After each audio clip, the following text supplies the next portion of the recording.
Okay, so Happy New Year. Pretty aggressive timeline this year on getting you some trainings to make sure that you're equipped to deal with any battle that comes your way as a parent. Remember, parenting is a battle.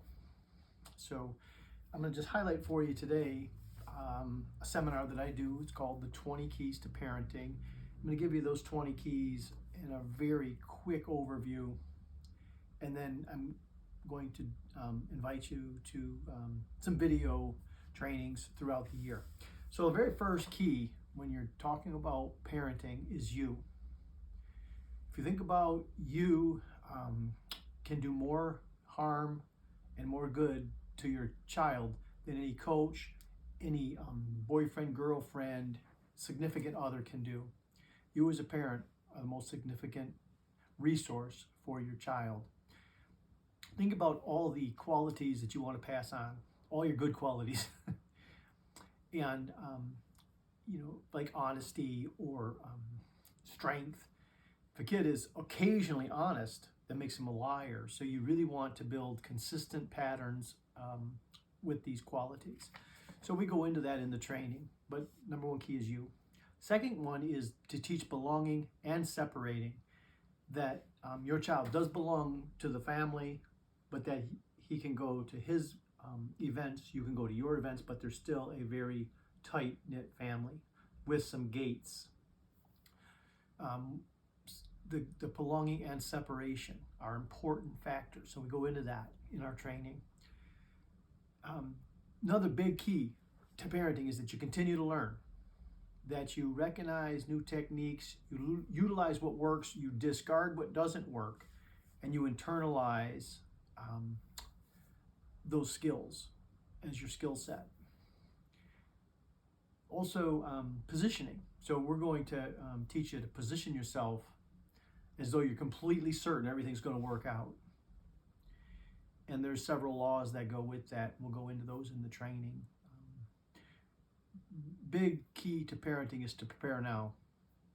You got to prepare right now, because you think this last year was tough, next year's going to be tougher, and when they hit their teens, it's going to be tougher, and when they're in their 20s and 30s, you're never going to be done parenting. Parenting is a lifetime commitment. So you want to prepare now for future battles. The understanding motivation is one of our keys. So you're going to have to understand, are they moving towards person, or are they moving away from, and how can you incorporate their motivation strategy into being a more productive young person. Another big key is change. Expect change. Also, you personally, for things to change, you must change. That means your communication style. That means you're to up on your patience every year with your young people. Unconditional love, big key. Unconditional love. Nothing they can do can be so great you're going to love them anymore. Nothing they can do can be so bad you're going to love them any less. You gotta know you have unconditional love.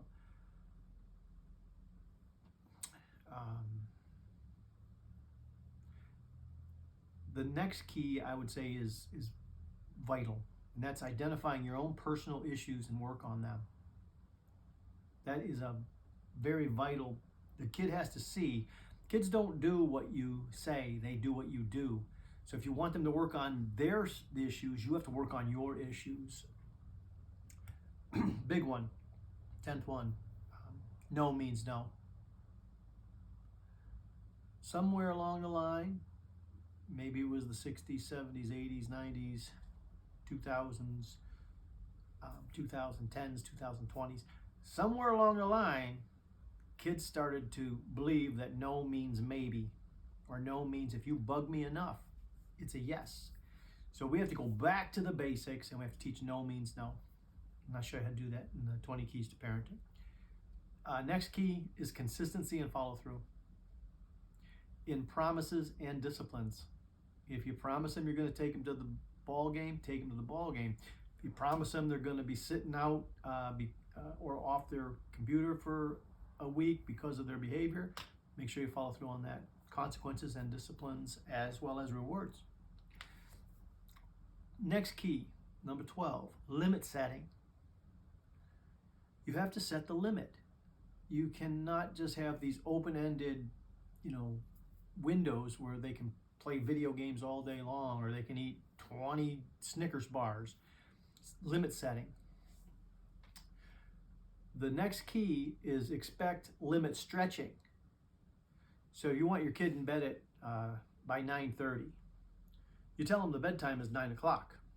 You have to expect they're going to stretch it, because at 9 o'clock they're not even going to be tired or they forgot to brush their teeth. But you'll see that they'll be in bed by your time, your comfort zone, which is 9:30. But you have to expect limit stretching, so tighten up your limit. Here's one. Don't play all your cards with the kid.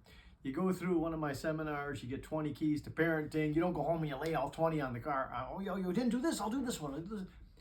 Don't play all your cards with the kids. Play one. Play one for a week. Play one or two the next week. But don't play them all. They'll use them against you.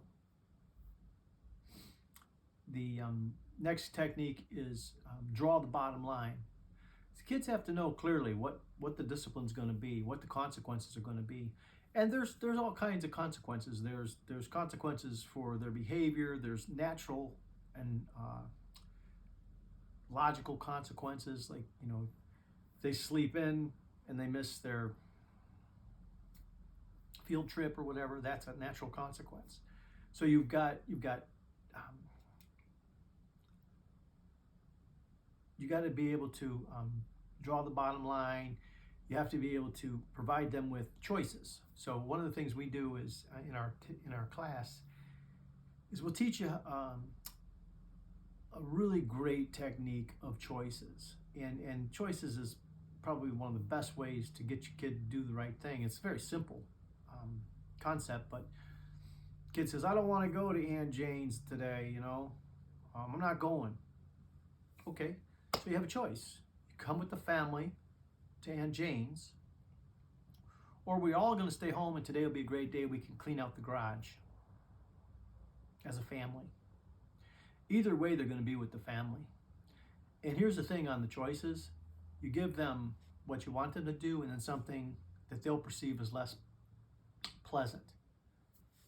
And they'll generally pick the one that you want them to.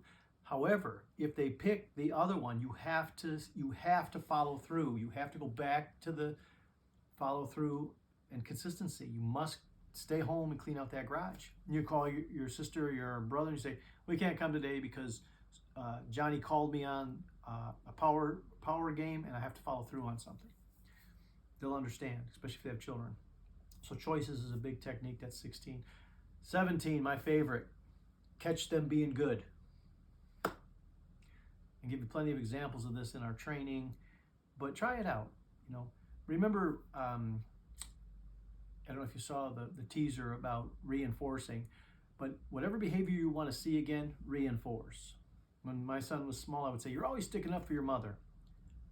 You know why I said that? Because I always wanted him sticking up for his mom in case I wasn't there or something happens to me. I want to make sure my wife has somebody that's got her back. And I will tell you right now, if you ever mess with my wife and I'm not around and my son is, he has her back. So catch them being good, reinforce the behaviors you want to see again. Also, the behaviors you don't want to see again, don't reinforce. And that reinforcement could be anything from just a little, you're so rude, or any little attention you give that is a reinforcement. So you always want to catch them being good and reinforce it. 18, you can call this parental intuition or woman's intuition or however you want to present it. But the key is this.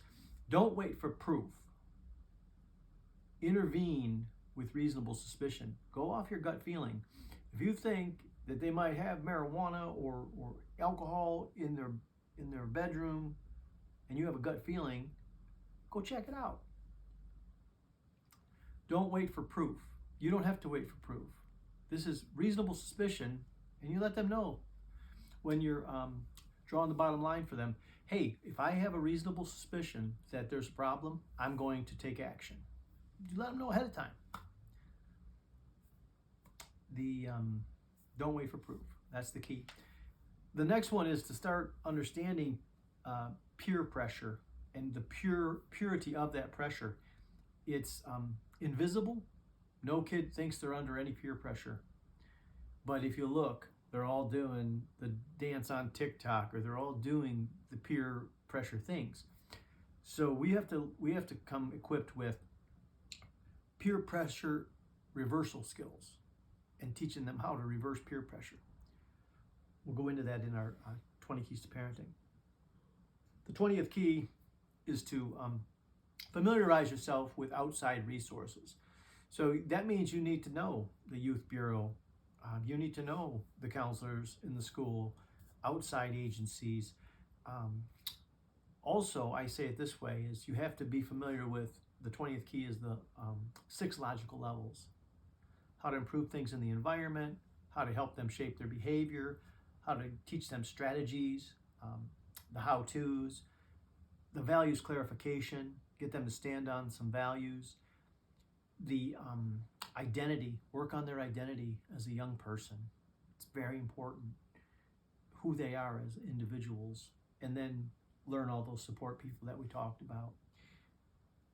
Get them involved in a youth group, get them involved in martial arts, get them involved in sports, but certainly it's a comprehensive list. There's comprehensive strategies within this 20 Keys to Parenting, and the workshop is about an hour long, but it's interactive. There's a workbook, and you can download that. You can do it right in your own on your own phone or in your own living room. But look forward to that coming out here in the next week or two.